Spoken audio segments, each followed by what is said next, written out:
Hi everybody, I am Jevin Shah, engineer from IIT Bombay. In this video, I am going to cover some basic trigonometry formulae that are frequently used in chapters like derivatives and integration. If trigonometry is getting difficult for you, then let me assure you that by the end of this video, trigonometry will be a little easier for you than what it currently is. In this video, I will be starting with some basic formulae that you have done in school, and slowly and steadily I will be moving to the newer set of formulae. I will be going through their derivations and giving you some tips to remember these formulae in an easier manner. So let me not waste any further time and straight away make a start with the contents of this video. The first formula you had done in school was sine square theta plus cos square theta equal to 1. You need to divide both the sides of this equation with cos square theta. That gives you your first term as tan square theta, second term as 1, and the right hand side becomes sec square theta. And that gives you the second formula, that is tan square theta plus 1 equal to sec square theta. This formula can simply be rearranged in two more ways, and these are two more forms of the same formula which will be frequently used when we are solving the sums. Now, just like you divided both the sides of the original equation with cos square theta, you can try dividing both the sides of that equation now with sine square theta. So when you do that, the first term becomes 1, second one becomes cot square theta, and the right hand side becomes cosec square theta. That is the third formula that you need to remember. Two more ways in which the formula can be rearranged have been highlighted over here. So again, these two are, or let's say these three forms of the same formula are going to be frequently used in the sums. To sum it up, this completes, the highlighted formulae are the first set of formulae that you need to remember.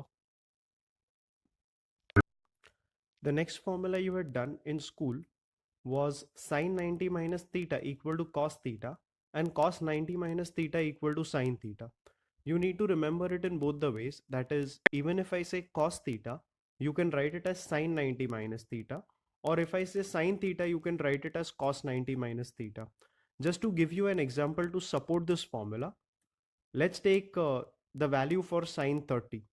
By the formula I just mentioned, sine theta is cos 90 minus theta.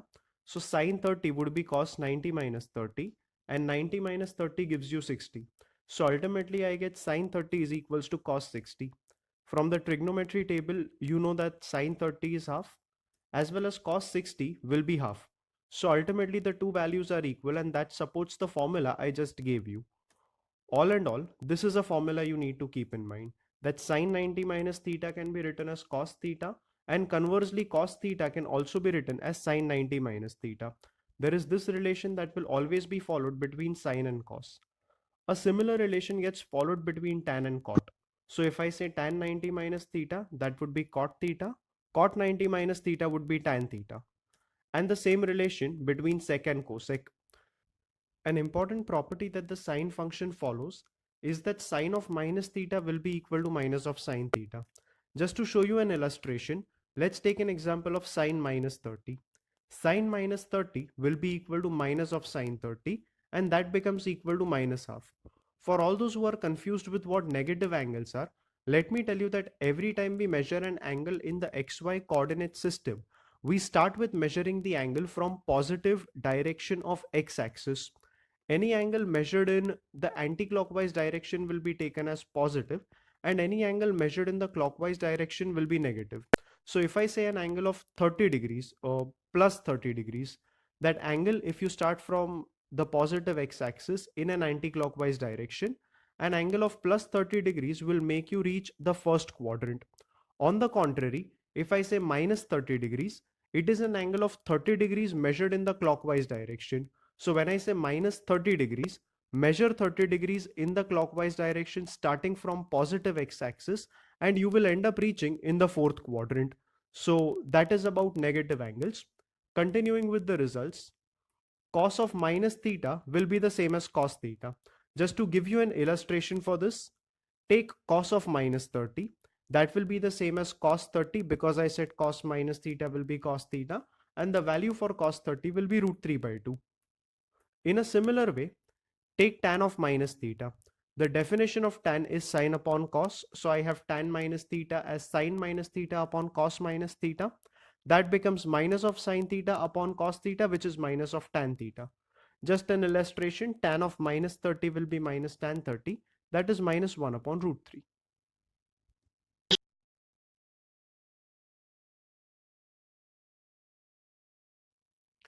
In trigonometry, you don't have to memorize all the formulae. You have to memorize only the first 20% of the formulae, and the remaining 80% can be derived from them. To get the maximum benefits of this video, kindly memorize the formulae that I tell you to memorize, because I will be using them in the later part of this video to derive the further results. The first 4 formulae you need to memorize are shown on the screen. Take the first one. It says sine of a plus b will be sine a cos b plus cos a sine b. I have given an illustration over here just to show you that the formula that we are using is a correct one.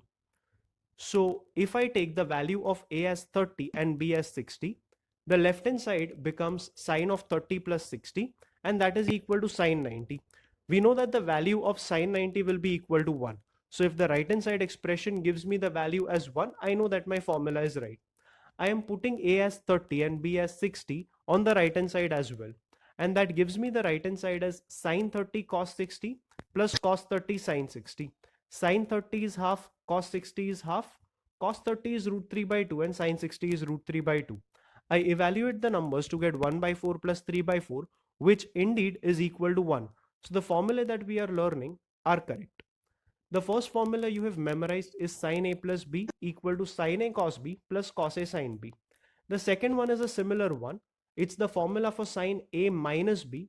It is sin a cos b minus cos a sin b. The only difference between the first and the second formula is in the sign. In the initial one, it was a plus b. That gave you a plus in the middle on the right hand side as well. In the second one, it is a minus b. And that gave you a minus on the right hand side as well. The next formula is for cos a plus b. Now, contrary to sine, the terms in cos a plus b will be cos a cos b and sin a sin b instead of sin a cos b and cos a sin b. And whenever there is a plus on the left with cos, the right hand side will contain a minus between the two terms. So cos of a plus b becomes cos a cos b minus sin a sin b. And in a similar way, we have cos a minus b. Since it is cos, the terms will be cos a cos b and sin a sin b. The sign in the middle on the left is minus, and that is why the sign in the middle on right will be plus. So ultimately I have cos a minus b equal to cos a cos b plus sin a sin b. Memorize these 4 formulae properly, and then we move on to the next clip.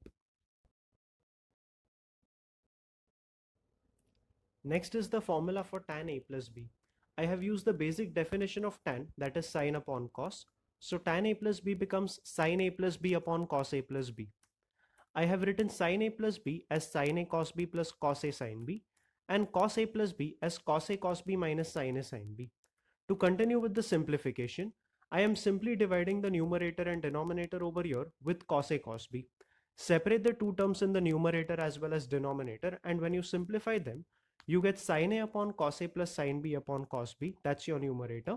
And the denominator will be 1 minus sin a upon cos a into sin b upon cos b. Sin upon cos becomes tan, and hence the formula for tan a plus b becomes tan a plus b equal to tan a plus tan b upon 1 minus tan a tan b. In a similar way, you can derive the formula for tan a minus b, which says that tan a minus b will be tan a minus tan b upon 1 plus tan a tan b. A way to remember this formula would be that every time you have tan a plus b, the numerator will be tan a plus tan b, and if it is tan a minus b, the numerator will be tan a minus tan b. If it is a plus in the numerator, it will be a minus in the denominator, and if it is a minus in the numerator, it will be a plus in the denominator. These are two more